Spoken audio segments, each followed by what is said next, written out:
Et nous enchaînons à présent avec Enjeu Patrimoine, un enjeu patrimoine consacré à l'assurance emprunteur et notamment aux effets de la loi Lemoine qui permet depuis 2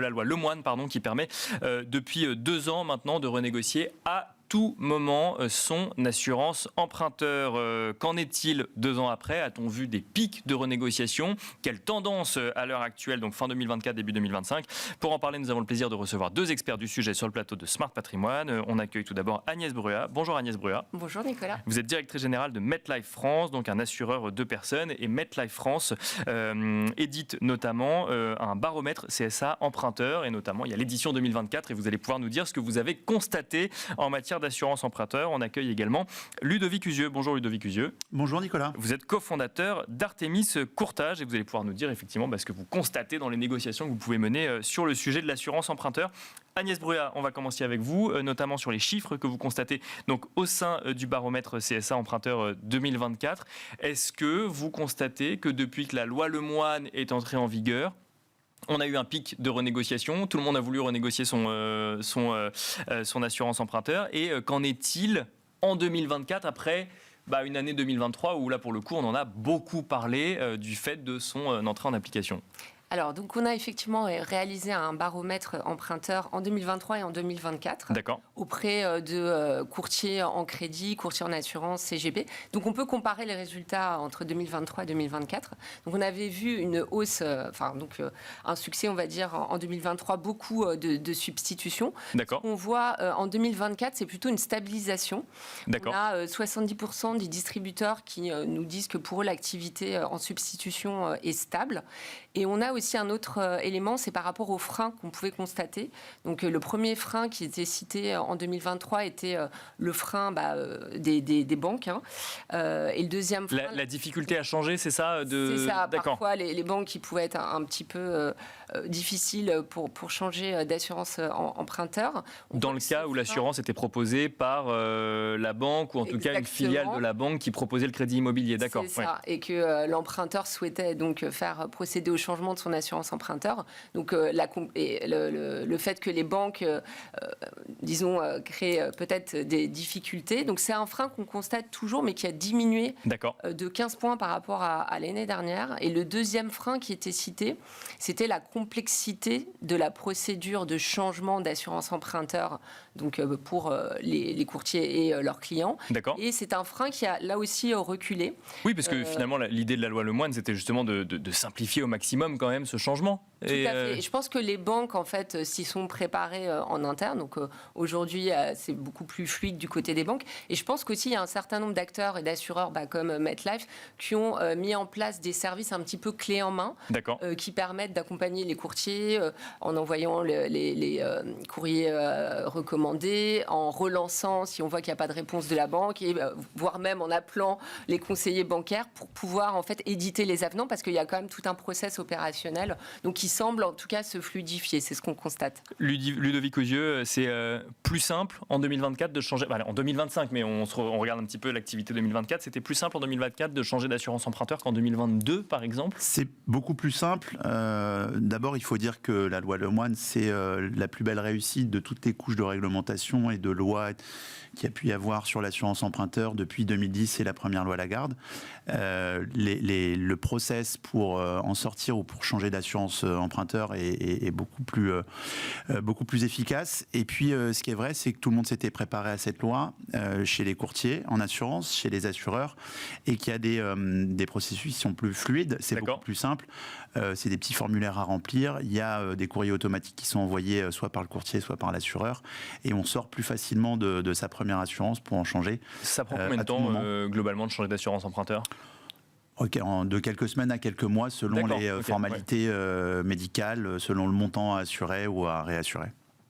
Mais ça peut aller très vite aussi, en fait, parce qu'aujourd'hui, tout est digitalisé.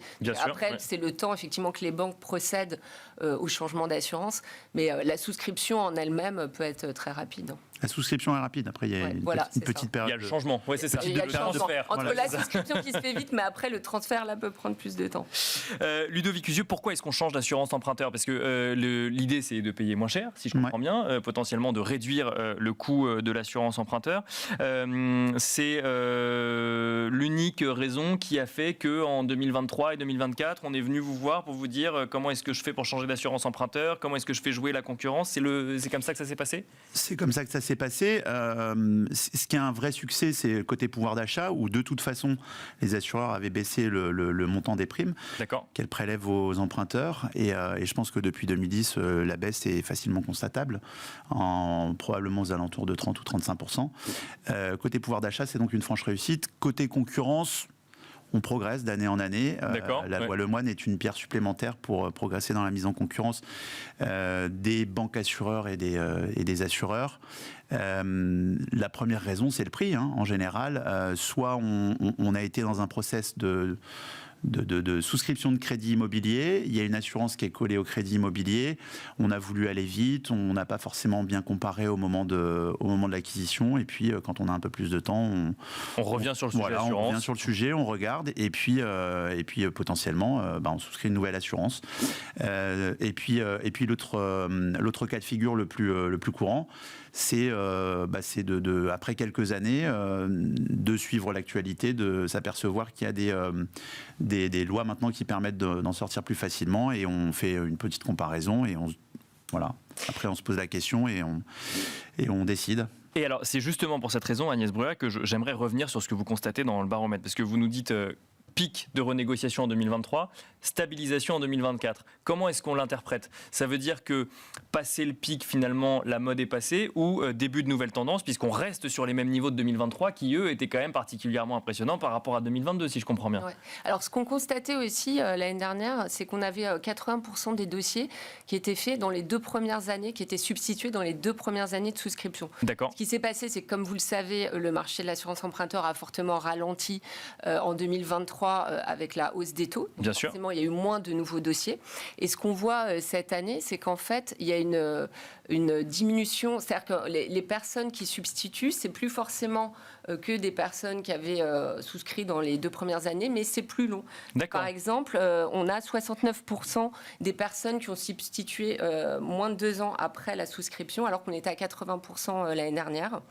Et donc ça veut dire que ça se diffuse quelque part. C'est pas diffuse, juste ceux qui se réfléchissent à un instant T, mais que ça se diffuse à tous les propriétaires. Effectivement, comme je pense aussi le nombre de prêts a diminué, d'assurance primaire a diminué, forcément les personnes pensent peut-être, ou les courtiers pensent peut-être à substituer aussi des dossiers qui datent d'il y a plus de 2 ans. Donc ça, c'est ce qu'on constate dans le baromètre. Ludovic Cusieux, c'est ce que vous constatez aussi?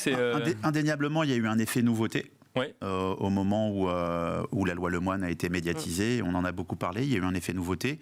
Il y a toujours effectivement un filet d'assurance qui sont en renégociation toute l'année. Et ce qu'on constate, en tout cas nous, les affaires nouvelles chez Artémis Courtage, les affaires nouvelles, c'est beaucoup de délégations adossées à un crédit immobilier. Il y a quand même moins aujourd'hui, il y a moins de renégociation d'assurance loi Lemoine. D'accord. Parce que le gros a été fait quand même. Il y a eu un vrai effet nouveauté. Le gros a été fait les 2 premières années. Et quand vous avez changé une fois d'assurance, a priori, si vous avez pris le temps de comparer, on est content et on n'a pas envie de rechanger. Exactement. Mais alors, je pose quand même la question, parce que j'ai quand même l'impression que l'année 2024 a été marquée par des questionnements sur le pouvoir d'achat à chaque mois, voire chaque semaine. Ça pourrait être un levier quand même de pouvoir d'achat, mais on ne voit pas plus finalement de renégociation en 2024. On ne s'attend pas à plus de renégociation en 2025. Agnès Brua, peut-être finalement, effectivement, en tout cas, il n'y a pas de corrélation. Les courtiers nous disent qu'ils s'attendent plutôt à une stabilisation. Pourtant, on a des chiffres concrets. L'APCAT, qui est l'association pour la concurrence dans l'assurance, la promotion de la concurrence en assurance emprunteur, a fait un baromètre dans lequel ils indiquent que plus de 50% en fait des assurés ont fait des économies de plus de 5 000 euros. D'accord. Ça peut aller jusqu'à 15 000 euros, voire même plus. Donc, quand on entend des montants comme ça, on peut se dire que c'est un vrai levier de pouvoir d'achat et que effectivement. Dans un contexte Dans comme un celui-là, contexte on parce que regarde même si ses dépenses. Ouais. l'inflation voilà, diminue, on voit que c'est encore très compliqué pour les ménages. Donc effectivement, il y a un vrai impact sur le pouvoir d'achat. Mais je pense que, il y a eu aussi, je pense, on en a beaucoup parlé. Hein. Oui, c'est ça. Vrai que, moins de traitement médiatique, donc moins de renégociation. Peut-être, et c'est vrai, comme vous le disiez, c'était très attendu. En septembre, quand il y a eu l'ouverture pour le stock, en fait, le stock était déjà prêt. Oui, C'est-à-dire bien sûr. à la fois les courtiers, les clients s'étaient préparés en fait à ça. Voilà, il y a toujours un peu d'essoufflement. Je pense que c'est la communication. Je pense qu'aussi les ménages, ils ont peut-être d'autres problématiques aujourd'hui avec le budget et la fiscalité qui est une grande incertitude, comme vous le savez. Donc ça peut être ça aussi. Ludovic Usieux, une question. Alors, donc, ça fait 2 ans maintenant que la loi Lemoine existe. Est-ce que ça change la manière dont on gère la négociation de son crédit immobilier et le fait qu'une assurance soit adossée, puisque maintenant on sait qu'on peut en changer à tout moment. Est-ce que ça a changé la manière de discuter avec les banques, alors pas forcément en tant que courtier, mais en tant que futur acquéreur d'un bien immobilier ou alors oui, ça change un peu et ça change même du côté des banques, c'est-à-dire que il y a des banques avec un peu de malice qui vous disent à nous, aux clients, quand on est un peu pressé, que c'est pas très grave, on souscrira à l'assurance groupe, ça ira un petit peu plus vite, et puis on aura de toute façon tout loisir par la suite d'en changer et de substituer avec la loi Lemoine.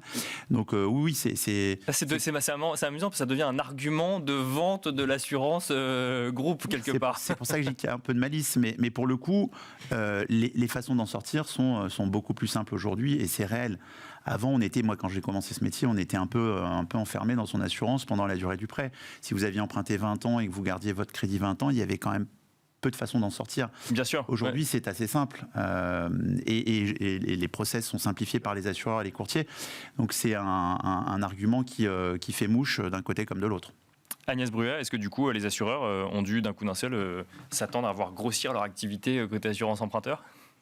C'est-à-dire que là, on attend de voir 2025. Oui, on sait que les banques, par contre, ce qui est sûr, c'est qu'elles cherchent à prêter. Elles sont prêtes. Oui, ça, elles le disent ouvertement dans la presse. Je pense qu'il y a eu beaucoup d'articles dans la presse. Et ce qu'on comprend, il faut ça représente des marges importantes pour les banques. Donc ça, c'est plutôt positif. On voit que la BCE continue à baisser les taux. Maintenant, on sait aussi que avec la dette, la crise du budget en France, qui augmente aussi le coût de la dette en France, il y a des effets des vents un peu contraires sur l'incertitude politique et fiscale, bien sûr, notamment pour les investisseurs, parce que c'est vrai que je pense que c'est différent le cas d'un couple qui achète un bien et le cas d'un investisseur, c'est un peu différent. Bien sûr. Ouais. Donc peut-être pour les investisseurs, là en ce moment, il y a quand même une période d'attentisme, mais en tout cas, je pense que pour les ménages, ça reprend. Et puis il y a beaucoup de communication en effet des banques, positives à ce sujet-là. Pour aller dans le sens d'Agnès, nous on met beaucoup plus de force et d'intensité à aller vers l'assurance déléguée la plus efficace à la mise en place du crédit plutôt que de devoir revenir après sur le sujet. C'est quand même, on a des chiffres de délégation qui sont très bons chez Artémis Courtage. Et si on peut le faire la première fois plutôt que la deuxième, c'est beaucoup plus simple. C'est encore mieux. Oui, bien sûr. Ça évite de revenir sur le sujet après. Et finalement, c'est mieux comme ça. Oui. Et puis c'est mieux, effectivement. Je suis tout à fait d'accord. Nous, c'est pareil. C'est mieux pour le client final, effectivement. Maintenant, c'est vrai que parfois, quand on veut aller vite et sécuriser son prêt, on peut avoir tendance à se dire je prends l'assurance emprunteur de la banque parce que on veut être sûr d'avoir son prêt et ensuite substituer. Mais Merci à tous les deux. Merci de nous avoir accompagnés dans Smart Patrimoine. Agnès Bruat, directrice générale de MetLife France, mais aussi Ludovic Usieux, cofondateur d'Artémis Courtage. Et quant à nous, on se retrouve tout de suite dans l'œil de l'expert.